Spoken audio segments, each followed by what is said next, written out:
Dicen que la venganza es un plato que se sirve frío, pero a veces se sirve ardiendo, frente a una habitación llena de testigos que finalmente ven al monstruo por lo que realmente es. Nunca pensé que me convertiría en alguien que planea venganza.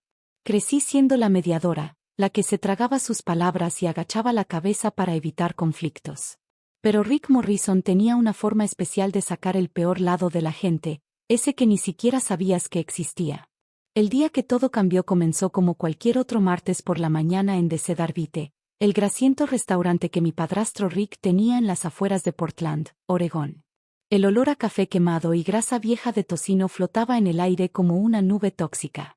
Tenía 19 años, trabajaba detrás del mostrador por el salario mínimo mientras estudiaba en el colegio comunitario, soñando con escapar de esa vida sofocante de pueblo pequeño.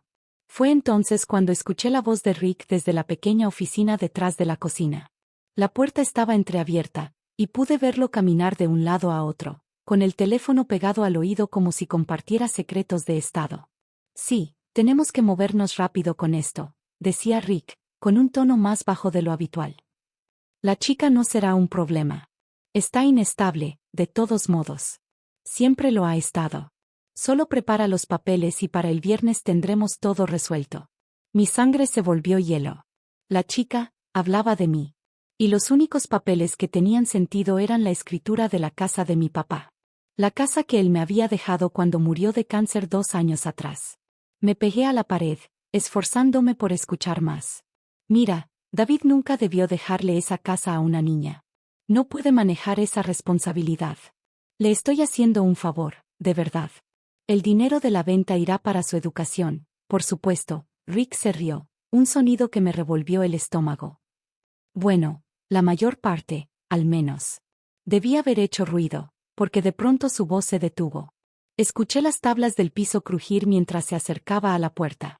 Antes de que pudiera alejarme, la abrió de golpe y me encontró ahí, con la cara probablemente tan pálida como una hoja. Por un momento, nos quedamos mirándonos. La expresión de Rick cambió de sorpresa a algo mucho más oscuro, como si se quitara una máscara para mostrar al verdadero monstruo. ¿Cuánto tiempo llevas ahí?, preguntó en voz baja. Acabo de llegar, mentí, pero mi voz se quebró como la de un niño de 13 años. Rick dio un paso más cerca, y pude oler el cigarro rancio en su aliento. No escuchaste nada, ¿entendiste?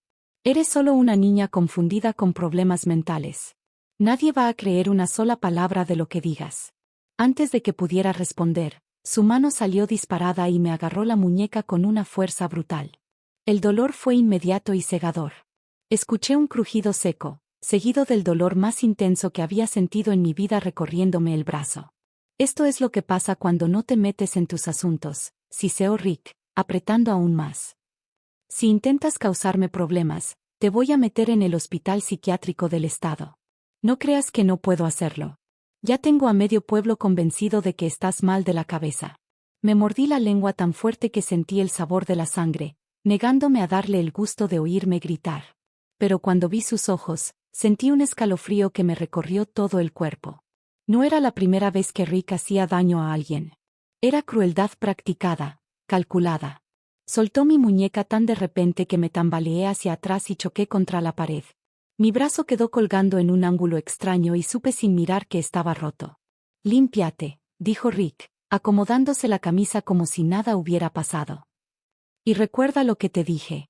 Una palabra sobre esta conversación, y pasarás los próximos años en una habitación acolchonada. Caminé tambaleándome hasta el pequeño departamento que compartía con mi mamá, Sharon, y mi hermana mayor, Jessica, sosteniendo el brazo herido contra mi pecho. Los 20 minutos que tardé en llegar se sintieron como una eternidad, cada paso enviando nuevas olas de dolor por mi cuerpo. Cuando crucé la puerta, mamá estaba en la cocina preparando la cena. Jessica estaba en la mesa, mirando su teléfono y tomándose selfies para su cuenta de Instagram, esa donde mostraba nuestra perfecta vida familiar a sus 15,000 seguidores. Mamá, dije, apenas con un hilo de voz. Rick me rompió el brazo. Lo escuché hablando de vender la casa de papá. Sharon levantó la vista de la olla que estaba revolviendo, y su expresión se endureció de inmediato. Elena, no empieces con eso otra vez. ¿Sabes lo estresado que ha estado Rick tratando de mantener el restaurante? Has sido nada más que bueno con esta familia. Mira mi brazo. Le mostré la muñeca, que ya estaba hinchada y tornándose morada. Me agarró y la torció hasta que se rompió. Lo escuché hablando con un agente inmobiliario. Jessica por fin levantó la vista del teléfono y rodó los ojos con dramatismo. Ay, aquí vamos otra vez. Elena necesita ser el centro de atención. Seguro te caíste por las escaleras otra vez, como el mes pasado. No me caí por ninguna escalera.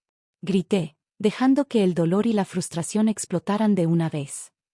¿Por qué ninguna de ustedes me escucha? Mamá dejó la cuchara y se volvió completamente hacia mí. Su rostro no mostraba preocupación ni protección maternal, sino frialdad, cálculo y decepción. Elena, estoy cansada de este comportamiento.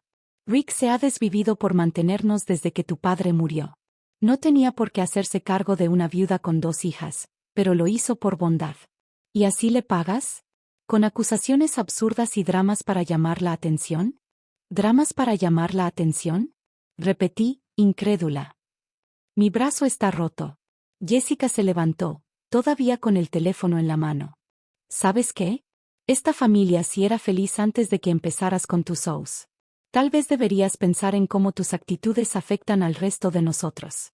Tomó una foto de mamá y de ella misma, cuidando de encuadrarla para dejarme fuera por completo. Algunas sí sabemos apreciar lo que tenemos. Mamá volvió a su comida como si yo ni siquiera existiera. Hay cinta médica en el botiquín del baño.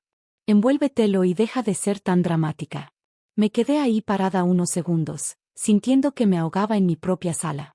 Estas eran las personas que se suponía que debían protegerme, creerme, preocuparse cuando estaba herida en lugar de apoyarme, me trataban como si yo fuera el problema. Esa noche, me quedé despierta en el sofá con una férula improvisada, mirando el techo y escuchando cómo la camioneta de Rick entraba al camino de entrada cerca de la medianoche. A través de las delgadas paredes, podía oírlo hablar con mamá en voz baja. La chica se está saliendo de control, Sharon. Creo que necesita ayuda profesional. Hay instituciones especializadas en adolescentes con problemas. Lo sé, respondió mamá. He estado pensando lo mismo. Tal vez un tiempo lejos le haría bien. Hundí el rostro en el cojín del sofá y lloré tan bajito como pude. No solo planeaban robarme mi herencia. También querían internarme para cubrir sus huellas. Las siguientes semanas fueron una pesadilla de manipulación y tortura psicológica. Rick me hacía trabajar en el restaurante con el brazo roto, diciéndole a los clientes que había tenido otro de mis accidentes. Negaba con la cabeza con fingida tristeza y bajaba la voz lo justo para que yo escuchara cosas como: la pobre ha estado mal desde que su papá murió. Hacemos lo que podemos. Jessica, por su parte, intensificó su campaña en redes sociales, publicando fotos constantes de ella, mamá y Rick, sonriendo como la familia perfecta. Sus textos eran cuidadosamente elaborados para hacerme ver como la hija problemática que estaba pasando por un momento difícil. Incluso creó un hashtag, #oraciones por nuestra familia. Pero el golpe más cruel vino cuando descubrí que todas las fotos de papá y mías habían desaparecido de la casa. Nuestras imágenes juntos, sus reconocimientos por más de 20 años enseñando literatura en la preparatoria, hasta su taza favorita habían sido reemplazados por retratos de Rick y mamá bajo el título de Un nuevo comienzo. Encontré las pertenencias de papá metidas en bolsas de basura en el garaje, listas para ser tiradas, sus libros, su ropa, sus herramientas de carpintería, todo tratado como si no valiera nada. Mientras lloraba, con un suéter suyo entre las manos que todavía olía a su colonia, descubrí algo que me hizo detener el aliento. Dentro de un viejo ejemplar de Matar a un ruiseñor había una pequeña llave de bronce y una nota con la letra de mi padre. Arthur Hayes, el que guarda la brújula. Arthur Hayes, el mejor amigo de papá y su abogado. Un hombre con el que Rick se había asegurado de que no tuviera contacto desde el funeral. Envolví la llave en papel y la escondí en mi zapato. Por primera vez en semanas, sentí una chispa de esperanza. 2 días después, no aguanté más. Rick me había asignado un turno doble el mismo día que tenía mi examen parcial y, cuando intenté explicarle, me humilló frente a los clientes. Mamá, como siempre, tomó su lado, incluso sugiriendo que quizá la universidad no era lo mejor para alguien en mi estado mental actual. Esa noche, hice una pequeña maleta y me fui. Caminé 3 millas hasta el departamento de mi amiga Mia, una chica que conocía desde la secundaria y que ahora estudiaba ingeniería en computación en Portland State. Mia me abrió la puerta y, al verme con el rostro lleno de lágrimas, me jaló hacia adentro sin decir palabra. ¿Qué te hizo ese imbécil ahora?, preguntó, ayudándome a poner hielo en mi muñeca, que seguía hinchada. Le conté todo. La llamada, el brazo roto, el plan para vender la casa de papá, el abuso psicológico de mi propia familia. Mia escuchó sin interrumpir, su expresión endureciéndose con cada palabra. Vamos a destruirlo, dijo simplemente cuando terminé. Pero primero, necesitamos pruebas. Las habilidades de Mia con la computadora eran legendarias. Podía encontrar información que ni el FBI. En menos de 2 horas, ya tenía la dirección y el teléfono de Arthur Hayes. Está retirado, me dijo, señalando la pantalla de su laptop. Vive como a 1 hora de aquí, en un pueblito llamado Woodland. Según la página de su antigua firma, se especializaba en herencias y derecho familiar. A la mañana siguiente, Mia me llevó a Woodland en su viejo Honda Civic. Arthur vivía en una casa modesta, en una calle tranquila bordeada de robles. Cuando abrió la puerta, vi los ojos de mi padre reflejados en los suyos. Elena, susurró. Sabía que vendrías. Te pareces tanto a David cuando tenía tu edad. Pasa, pasa. Su sala estaba llena de libros y revistas legales. En la repisa había una foto enmarcada de él y mi papá en sus días universitarios, sonriendo como si acabaran de compartir el mejor chiste del mundo.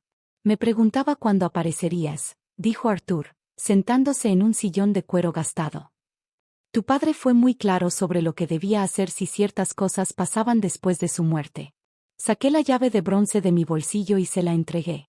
Arthur sonrió tristemente y caminó hacia un escritorio de roble en la esquina.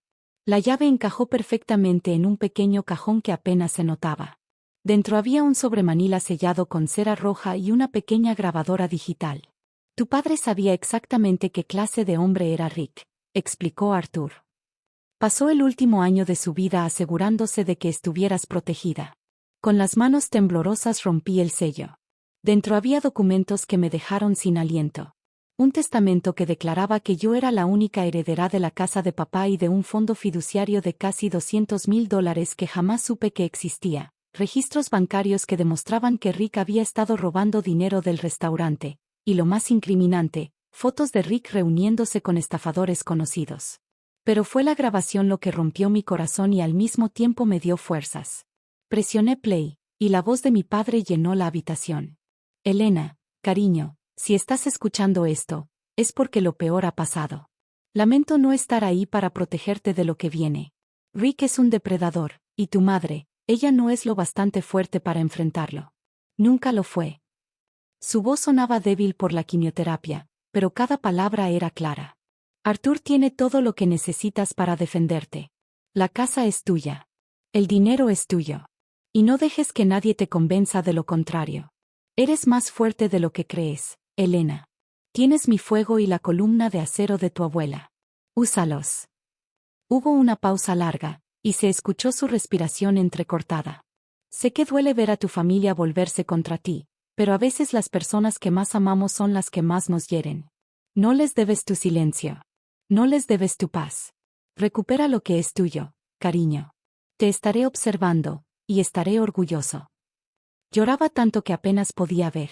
Mia me abrazó por los hombros mientras Arthur se limpiaba discretamente los ojos. Grabó eso 2 semanas antes de morir, dijo Arthur en voz baja. Me hizo prometer que guardaría todo hasta que Rick intentara exactamente lo que está intentando ahora. ¿Qué hago?, pregunté. Arthur endureció la expresión. Vamos a la guerra. Durante los siguientes 3 días, Arthur y Mia me ayudaron a construir un caso sólido. Arthur presentó órdenes judiciales para detener la venta de la casa y notificó a la fiscalía sobre las pruebas de malversación.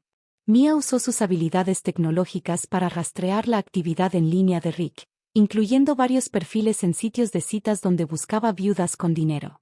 Pero Rick no se quedó quieto. Cuando descubrió que me había ido, perdió el control.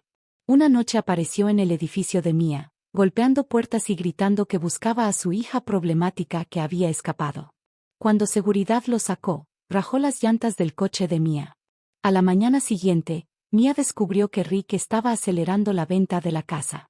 Tenía un comprador listo y planeaba cerrar el trato en 48 horas, usando documentos falsificados con mi firma. Tenemos que actuar ya, dijo Arthur en una reunión de emergencia en su casa.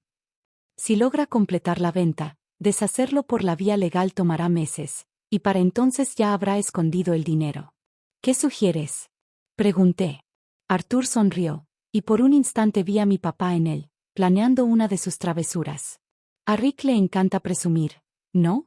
Siempre actuando como el gran empresario y el padrastro ejemplar. Pues démosle un público para su caída. Al día siguiente era viernes, y el Cedar Bait siempre se llenaba a la hora del almuerzo. Gente de negocios, jubilados, familias con niños, todos abarrotaban el pequeño restaurante. Era el momento favorito de Rick para reinar, jugando el papel del emprendedor local querido por todos. Mia y yo llegamos a las 12:30, justo cuando la multitud estaba en su punto máximo. Arthur venía detrás, vestido con su mejor traje y cargando un portafolio de cuero que gritaba asunto legal serio. Dos policías vestidos de civil, amigos de Arthur, estaban sentados cerca del mostrador, coincidentemente almorzando. La campanita sobre la puerta sonó cuando entramos, y todas las conversaciones se detuvieron por un segundo. Rick levantó la vista desde la caja registradora, su cara pasando de la confusión al enojo, y luego al miedo. Elena, dijo, con una voz lo bastante alta para que todos escucharan. Gracias a Dios estás bien. Tu madre ha estado preocupadísima. Su voz rebosaba falsa preocupación. Una actuación digna de un Oscar. Caminé directo al mostrador, con el corazón latiendo tan fuerte que podía sentirlo en los oídos. Mia se colocó a un lado, Arthur al otro. Hola, Rick, dije, con la voz sorprendentemente firme. Creo que se te cayó algo. Puse la copia original del testamento de mi papá sobre el mostrador, justo al lado de la caja registradora, donde todos podían verla. El rostro de Rick se puso blanco como el papel. Arthur dio un paso al frente y le entregó a Rick un documento legal. Señor Morrison, esto es una orden de cese y desistimiento respecto a la propiedad ubicada en 847 ELM Street. Queda estrictamente prohibido completar cualquier venta o transferencia de dicha propiedad. El silencio cayó sobre todo el diner. Hasta la plancha dejó de chispear. Rick intentó recuperar la compostura. No sé qué clase de juego estás jugando, pero... Saqué mi teléfono y lo conecté al pequeño altavoz Bluetooth que Maya me había regalado. En realidad, hay algo que todos deberían escuchar. Presioné play y la voz de mi papá llenó todo el lugar. Rick es un depredador, y tu madre, ella no es lo suficientemente fuerte para enfrentarlo. Nunca lo fue. El silencio que siguió fue ensordecedor. Todas las miradas se clavaron en Rick, cuyo rostro pasó del blanco al rojo, y luego a un tono verdoso enfermizo. Arthur tiene todo lo que necesitas para defenderte. La casa es tuya. El dinero es tuyo.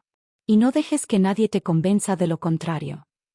Miré directamente a mamá, que acababa de salir de la cocina con una charola de comida. El plato se le resbaló de las manos y se estrelló contra el suelo. Todos escucharon la voz de mi padre, dije, dirigiéndome al diner entero. Él sabía perfectamente qué clase de hombre era Rick Morrison, y ahora ustedes también. Los dos oficiales de policía se levantaron y se acercaron al mostrador. Señor Morrison, necesitamos hablar con usted sobre unas irregularidades financieras en este establecimiento. La máscara de Rick finalmente se derrumbó por completo. Maldita perra, gritó, lanzándose hacia mí con las manos extendidas para agarrarme del cuello. Nunca me tocó. El detective Chen lo tiró al suelo en un segundo y le puso las esposas antes de que pudiera dar 2 pasos. Richard Morrison, queda usted arrestado por malversación, fraude, falsificación y agresión, anunció el detective mientras lo levantaban del piso. Tiene derecho a guardar silencio. La gente del diner observaba en completo silencio mientras se llevaban a Rick esposado, gritando insultos y amenazas que solo lo hacían ver más patético. Mamá se quedó paralizada junto a la puerta de la cocina, con la cara llena de vergüenza y horror. Jessica, que había estado trabajando en el turno de la mañana, trató de escapar por la puerta trasera, pero el oficial Martínez ya estaba ahí bloqueando el paso. Días después, todo salió a la luz. El periódico local publicó en portada la historia completa. Rick había desviado casi $50,000 del diner durante 3 años, falsificado documentos para intentar robar mi herencia, y estafado a mujeres en sitios de citas. Mamá tuvo que declararse en bancarrota cuando llegaron las deudas del restaurante y hubo que devolver el dinero robado. Ella y Jessica se mudaron a un departamento diminuto al otro lado del pueblo. Su reputación quedó hecha polvo. La mujer que había elegido a un estafador abusivo por encima de su propia hija ahora era persona non grata en los mismos círculos donde antes presumía ser la reina. El imperio de Jessica en redes sociales colapsó en cuestión de días cuando empezaron a circular capturas de pantalla con sus publicaciones crueles sobre mí. Sus seguidores la abandonaron en masa y varios negocios locales donde trabajaba como modelo dejaron de contratarla discretamente. Rick fue condenado a 5 años de prisión. Durante el juicio, 3 mujeres más se presentaron con historias similares de abuso financiero y manipulación emocional. Asistía cada día del juicio, sentada en la primera fila, donde no podía evitar verme. Cada vez que sus ojos se encontraban con los míos, yo sonreía. Pero la venganza más dulce no fue verlo con un uniforme naranja ni ver cómo se derrumbaba la vida perfecta de mamá. Fue lo que hice con el dinero que mi papá me dejó. No vendí su casa. En cambio, me mudé de nuevo y la convertí en lo que él siempre soñó, un lugar de aprendizaje y crecimiento. Terminé mi carrera con la ayuda del fideicomiso, con una doble licenciatura en Trabajo Social y Administración de Organizaciones sin fines de lucro. 6 meses después de la sentencia de Rick, compré el local donde antes estaba el Cedar Bite. Maya y yo pasamos semanas remodelándolo, transformando ese lugar grasiento en un centro comunitario y café lleno de luz. Lo llamamos El Compás, en honor al mensaje que papá le había dejado a Arthur. Se convirtió en un espacio seguro para niños y adolescentes que necesitaban un lugar donde estar después de clases, con tutorías gratuitas, programas de arte y grupos de apoyo. Servíamos café de comercio justo, sándwiches caseros, y esperanza para quien la necesitara. Arthur se convirtió en asesor legal voluntario, ayudando a personas a navegar casos familiares y de abuso a adultos mayores. Maya dirigía un programa de alfabetización digital para adultos mayores, y yo finalmente encontré mi propósito: ayudar a otros a escapar de las dinámicas familiares tóxicas que casi me destruyen. En el primer aniversario, colgué una gran foto detrás del mostrador, papá y yo el día de mi graduación, sonriendo como si compartiéramos el mejor secreto del mundo. Debajo, una placa decía: David Chen, 1962-2019. Maestro, padre y el hombre que le enseñó a su hija que amar significa luchar por lo correcto. El periódico hizo una nota de seguimiento sobre El Compás y sus programas. En la entrevista hablé sobre la importancia de creerle a las víctimas y apoyar a quienes tienen el valor de decir la verdad al poder. Nunca mencioné a Rick ni a mamá por nombre, pero todos sabían exactamente de quién hablaba. A veces me preguntan si me arrepiento de cómo terminó todo. Si desearía haber intentado mantener a la familia unida o perdonar y olvidar. Mi respuesta siempre es la misma. No le debo mi silencio a la gente que nunca me protegió. No le debo mi paz a quienes me robaron la voz. Y no le debo mi perdón a quienes habrían destruido mi futuro sin pensarlo 2 veces.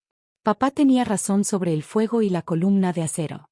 Pero lo que nunca pudo imaginar fue que a veces esas mismas cualidades no solo te protegen de ser destruida, también te ayudan a construir algo hermoso con las cenizas de lo que otros intentaron quemar. Rick saldrá de prisión el próximo año. Se dice que mamá todavía le escribe cartas y cree que podrán empezar de nuevo en otro lugar. Jessica se mudó a Seattle y cambia su apellido en redes cada pocos meses, intentando escapar de las consecuencias de sus actos. En cuanto a mí, estoy justo donde debo estar. Cada mañana abro las puertas de El Compás, enciendo la cafetera y recibo a quien necesite un lugar seguro donde aterrizar. Algunos días son adolescentes incomprendidos. Otros, ancianos que solo necesitan a alguien que los escuche. Y a veces, son mujeres con moretones que aún no están listas para hablar. Pero todos los días recuerdo algo: ya no soy la víctima de mi historia. Soy la autora, la protagonista y la heroína, todo en una sola persona. Y apenas es el comienzo del libro que estoy escribiendo para mí misma. Pensaron que podían borrarme de mi propia historia. Pero olvidaron que tuve al mejor maestro del mundo, el que me enseñó a usar mis palabras, a luchar por la verdad y a nunca rendirme por las personas que merecen algo mejor. Papá estaría orgulloso. Y por primera vez en mi vida, eso es lo único que necesito.